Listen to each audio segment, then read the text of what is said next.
Hello. അപ്പോൾ എൻ്റെ ഒരു mini day in my life കണ്ടാലോ. അപ്പോൾ രാവിലെ ഞാൻ എഴുന്നേറ്റു. എനിക്ക് വേണ്ടിയിട്ടുള്ള കട്ടൻ ചായയാണ് കേട്ടോ തിളയ്ക്കുന്നത്. എനിക്ക് കട്ടൻ ചായയാണ് രാവിലെ ഇഷ്ടം.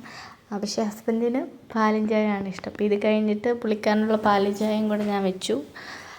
അപ്പം രാവിലെ എനിക്കുള്ള കട്ടൻ ചായയും ഹസ്ബൻഡിനുള്ള പാൽ ചായയും സെറ്റാക്കി. ഇനി അതിൻ്റെ ഇടയ്ക്ക് ഞാൻ കഞ്ഞി അടുപ്പിട്ടിട്ടുണ്ടായിരുന്നു. അപ്പം ഞങ്ങൾക്ക് രണ്ടുപേർക്കും കൂടെ ഉള്ള ചോറൊക്കെ ഞാൻ സെറ്റാക്കിയിട്ടുണ്ട് രാവിലെ തന്നെ.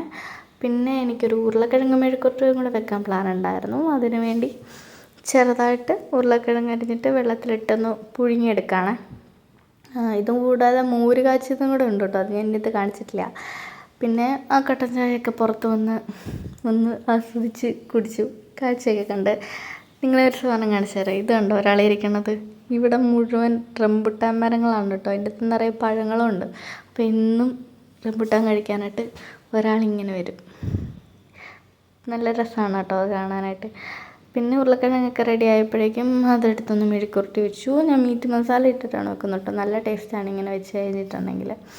പിന്നെ രാവിലത്തെ പണിയും കാര്യങ്ങളൊക്കെ തീർത്തിട്ട് ഞാൻ ഓഫീസിലോട്ട് പോവുകയാണ്. ഇന്ന് ഇറങ്ങാൻ കുറച്ച് ലേറ്റ് ആയതുകൊണ്ട് ഹസ്ബൻഡാണ് എന്നെ കൊണ്ടുവിടുന്നത്. അപ്പം ഞങ്ങളിങ്ങനെ ഓഫീസിലോട്ട് പൊയ്ക്കൊണ്ടിരിക്കുകയാണ്.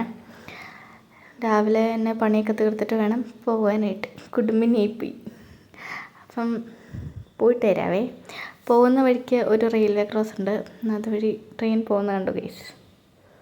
ശരിക്കും പറഞ്ഞാൽ ഇത്രയേ ഉള്ളൂ എൻ്റെ ഒരു mini day in my life. ഇത് കഴിഞ്ഞ് ഓഫീസിൽ പോയി കഴിഞ്ഞ് വന്നു കഴിഞ്ഞിട്ടുണ്ടെങ്കിൽ പിന്നെ പ്രത്യേകിച്ച് പണിയൊന്നുമില്ല, വെറുതെ ഇരിക്കും.